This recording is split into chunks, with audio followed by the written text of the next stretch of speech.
விஜய் செய்வது சரியா தவறா? கரூர் துயர சம்பவத்துல உயிரிழந்த 41 நபர்கள் 36 குடும்பங்களை நேரில் சென்று ஆறுதல் சொல்லாம மகாபலிபுரத்துக்கு வரவழைச்சு ஆறுதல் சொல்றாரு அப்படிங்கிற செய்தி இன்னைக்கு ரொம்ப பரவலா பேசப்பட்டு நிறைய விமர்சனங்களுக்கும் அந்த செய்திகள் உள்ளாயிருக்கு. அதுல இருக்கக்கூடிய உண்மை தன்மை என்ன, அதோட முழு பின்னணி என்ன? சீமான் சொல்றாரு பனையூர் பண்ணையார் நேர வந்து மக்களை சந்திக்க மாட்டாரு, மக்கள் தான் அவரை போய் சந்திக்கிற ஒரு துக்கம் விசாரிக்கக்கூடிய இடத்துல இருக்கக்கூடிய விஜய் நேரடியா போய் மக்களை சந்திக்கிறது இல்லங்கிற ஒரு மிகப்பெரிய குற்றச்சாட்டு வச்சிருக்காரு.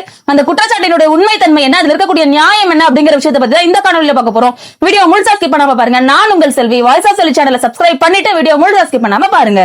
விஜய் இறந்த குடும்பங்களை நேரில் சென்று ஆதரவு சொல்லல, ஆறுதல் சொல்லல அப்படின்னா கூட கிட்டத்தட்ட 20 லட்சம் ரூபாய் அப்படிங்கிறது ஆர்டிஜிஎஸ்ல அவங்களுடைய வங்கி கணக்குகளுக்கு நேரடியாக அனுப்பின செய்திகளை நம்ம 2-3 தினங்களுக்கு முன்னாடி நம்ம பார்க்க முடிந்தது.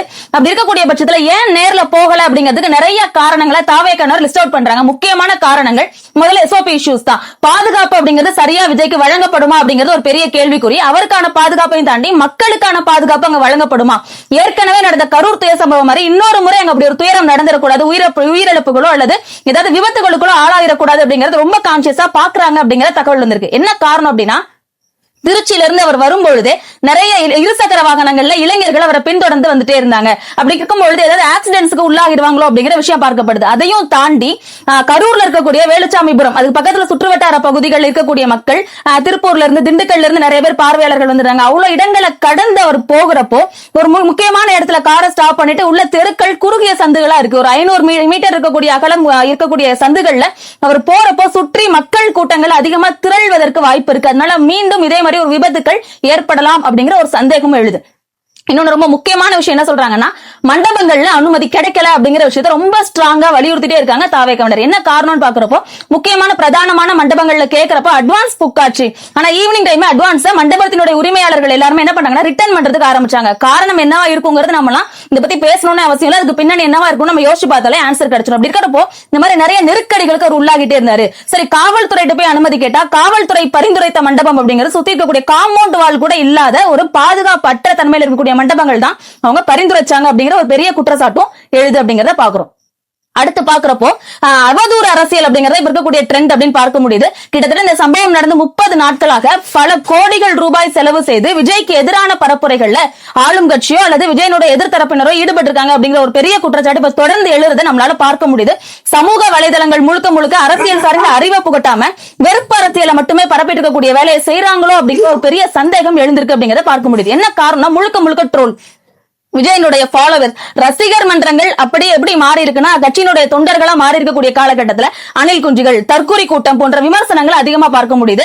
மரத்து மேல ஏறி நிக்கிறது போன்ற விஷயங்கள்லாம் தவறானது அப்படிங்கறத சுட்டிக்காட்டிட்டு இருக்காங்க. அதே மாதிரி திருப்பியும் அதே மாதிரி ஒரு சம்பவங்கள் நடக்கலாம் அப்படின்னு ஒரு சந்தேகத்தை வைக்கிறாங்க. இதுல கொஞ்சம் அனலைஸ் பண்ணி பார்த்தா தெரியும், அப்துல் கலாம் அவர்களினுடைய மரணத்துல இருக்கக்கூடிய இறுதி ஊர்வலத்துல கலந்துக்கக்கூடிய மக்கள் எல்லாருமே என்ன பண்ணாங்கன்னா அவங்க தற்கூரி கூட்டம் கிடையாது, நிறைய எஜுகேட்டட் படிச்சவங்க தான் வந்திருந்தாங்க. அவங்க ஃபுல்லா எங்க இருந்தாங்கன்னா மரத்து மேல ஏறி நிக்கிறது, ரூஃப் மேல ஏறி நிக்கக்கூடியது, மேல இருக்கக்கூடிய கான்கிரீட் ரூஃப்ல ஏறி நிக்கக்கூடிய நிறைய காட்சிகளை நம்மளால பார்க்க முடிந்தது. அப்படி இருக்கும் பொழுது ஒரு தலைவரின் மீது இருக்கக்கூடிய அதீத பற்றும் பாசமும் தான் அப்படி இருக்கிற காரணமே தவிர அவங்க அரசியல் அறியாமையிலேயோ அல்லது விழிப்புணர்வு இல்லாம அப்படி இருக்காங்கன்னு எப்படி சொல்ல முடியும் அப்படிங்கிறது ஒரு பெரிய சந்தேகத்தை எழுப்புது.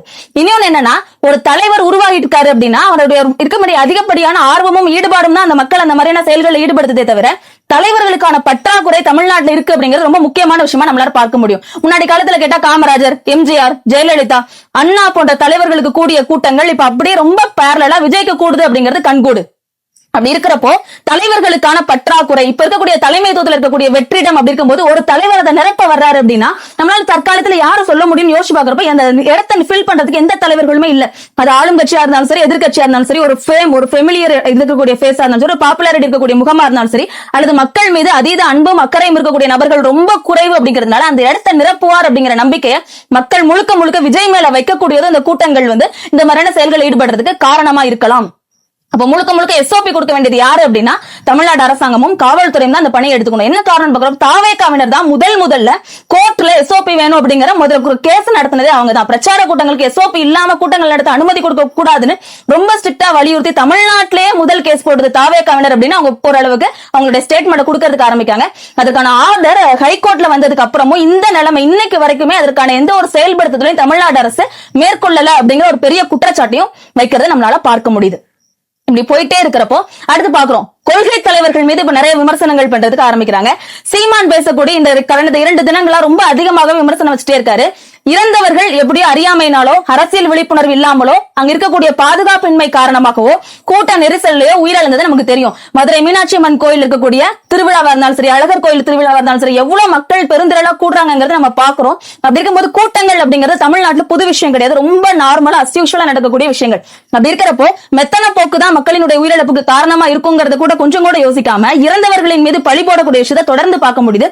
அவர்கள் மீது அவதூறு பரப்பக்கூடிய விஷயத்தை அவ்வளவு பெரிய ஒரு கட்சியினுடைய தலைவர் 8% வாக்கு வங்கி எங்களுக்கு இருக்கு ரொம்ப பெருமையா மார்தட்டி சொல்லக்கூடிய சீமான் ஒரு அவதூற பரப்பக்கூடிய அரசியல் எடுத்துக்கிறது ரொம்ப அவல நிலை அப்படிங்கிறது பார்க்க முடியுது. இவர் யாருக்கு ஸ்டாண்ட் கொடுக்க நினைக்கிறாரு அல்லது யாரை தூக்கி பிடிக்க நினைக்கிறாரு, யாரை காப்பாற்ற நினைக்கிறாரு அப்படிங்கறதே தெரியல. இன்னைக்கு பேசியிருக்காரு முத்துராமலிங்கனாரினுடைய விழாவில பேசும்பொழுது சொல்றாரு 38 லட்சம் ரூபாய் ஒரு நடிகரை பார்க்க போய் இறந்தவனுக்கு கொடுக்கறதுங்கிறது தவறான விஷயம் அப்படிங்கிறாரு. அந்த 38 லட்சம் ரூபாய்க்காக தான் உயிரிழந்திருக்காங்க, இன்னும் கூட எத்தனை பிள்ளைகள் வேணா இங்க இறந்து போறதுக்கு சான்சஸ் இருக்குன்னு சொல்லக்கூடிய சீமான் அவர் முதல்ல எந்த துறையை சார்ந்தவர் அப்படிங்கறத கொஞ்சம் யோசிச்சு பார்த்துட்டு பேசுறதுதான் சரியா இருக்கும் அப்படிங்கிறது எங்களுடைய கருத்து. சீமான் போன்ற நபர்கள் விஜயின் மீது இவ்வளவு அவதூற பரப்புறதுக்கு என்ன காரணம் அப்படின்னு பாக்குறப்போ கொள்கை ரீதியா மோதுவதற்கான வாய்ப்பை தாவேகா கட்சி ஏற்படுத்தி கொடுக்கல.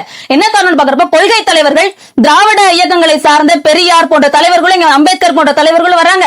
தமிழ் தேசிய அரசியலை சார்ந்தக்கூடிய வேலுநாச்சியார், அஞ்சலை அம்மாள் போன்ற காமராஜர் போன்ற தலைவர்களை சேர்த்து எடுத்துட்டு வரதுனால இங்க கொள்கை ரீதியான விமர்சனங்களுக்கு வாய்ப்பு இல்லாம போகுது.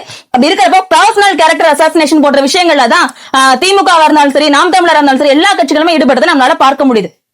இன்னைக்கு என்ன பேசுறாரு அப்படின்னா வேலுநாச்சியாரை கொள்கை தலைவரா தேர்ந்தெடுத்ததுனால மட்டும் விஜய்க்கு வந்து சமுதாயம் சார்ந்த வாக்குகள் கிடைச்சிடாது அப்படின்னு முத்துராமலிங்கனாரினுடைய ஒரு விழால சீமான் பேசுறாரு. அப்படி இருக்கும்பொழுது கொஞ்சம் சீமான் யோசிச்சு பார்க்கணும். சில தினங்களுக்கு முன்னாடி வந்த பத்திரிகையாளர்களினுடைய பேட்டியில திருமாவளவனினுடைய கட்சி விசிகாவை சார்ந்தவர்கள் ராஜீவ்காந்தி அப்படிங்கிற வழக்கறிஞரை தாக்குதல் நடத்துறது பத்தி கேள்வி கேட்டப்போ சீமான் பதில் சொல்றாரு, எங்க அண்ணனை முறைச்சு பார்த்தா நானே அடிப்பேன் அப்படிங்கிறார். நியாயமே அற்ற போக்கு.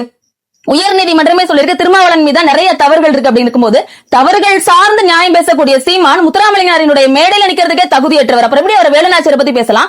வேலுநாச்சியாரை கொள்கை தலைவர் இருக்கக்கூடிய விஜய் பத்தி கேள்வி கேட்கறதுக்கான வாய்ப்புகள் அவருக்கு எங்க இருக்கு அப்படிங்கிறது தெரியல. இப்படி இருக்கும்போது நிறைய கட்சி சார்ந்தவர்கள் கேரக்டர் அசாசினேஷன் தமிழ்நாட்டில் இருக்கவே கூடாத ஒரு அரசியல். என்ன காரணம்னா தாவேகா எப்போ உள்ள நுழைய ஆரம்பிக்கிறாங்க தமிழ்நாடு அரசியலுக்குள்ள அப்பதான் இளைஞர்களாக இருந்தாலும் சரி, குறிப்பா பெண்கள்ல இருந்து வயதானவர்கள் இருந்து எல்லாருமே அரசியல் சார்ந்து அவங்களுடைய கோணத்தை திருப்பிருக்காங்க, புதிய பார்வைகள் வைக்க ஆரம்பிக்கிறாங்க, அரசியல்ல பயணங்கள் பண்றதுக்கு ஆரம்பிக்கிறாங்க. அதெல்லாம் விமர்சனம் பண்ணி அவங்க ஃபுல்லாவே சப்ரஸ் பண்ணக்கூடிய வேலைகளை பார்க்க கூடாது அப்படிங்கறதான் கோரிக்கை. விஜயனுடைய அடுத்த கட்ட அரசியல் நகர்வு எப்படி இருக்கும் அப்படின்னா தேர்தல் சார்ந்த சின்னங்களை முழுக்க முழுக்க ஏன்னா பனையூர்ல பதுங்கிட்டாரு விஜய், பனையூர்ல உறங்குகிறார் விஜய் நிறைய பேர் கிரிட்டிசைஸ் பண்ணிட்டு இருக்காங்க, பனையூர் பண்ணையாள்லாம் சொல்றாங்க. அப்படி இருக்கும் 28 நாட்கள் ஆகிறது. அவர் என்ன பண்றாரு, நிறைய ஒரு சமுதாய அவலங்களை சுட்டிக்காட்டக்கூடிய விமர்சனங்கள் தான் வைக்கிறாங்களே தவிர ஒரு ஆரோக்கியமான அது விமர்சனமா பார்க்கவே முடியல. அப்படி இருக்கிறப்போ தேர்தல் சார்ந்த அரசியல் அந்த அடுத்த கட்ட நகர்வை நோக்கி தாவேகா பயணிச்சுட்டே இருக்காங்க. நான் திரும்ப சொல்லக்கூடிய விஷயங்கள் பாதிக்கப்பட்ட குடும்பங்கள் அவ்வளவு ரொம்ப வாலண்டியரா எல்லாருமே இன்ட்ரெஸ்ட் எடுத்துட்டு அதை பார்க்க வர்றாங்க. அவங்களுக்கு பெரிய துக்கம். ஆனாலும் விஜயின் மீது தவறு இல்லை அப்படிங்கறத அவங்க உணர போய் தான் அவ்வளவு பேர் அங்க டிராவல் பண்ணி வராங்கிறது நம்ம ஒரு நாளும் மறக்க முடியாத விஷயம். அதனால இந்த வீடியோ முடிஞ்ச அளவுக்கு ஷேர் பண்ணுங்க, சப்ஸ்கிரைப் பண்ணுங்க, கமெண்ட் பண்ணுங்க, லைக் பண்ணுங்க. தேங்க்யூ.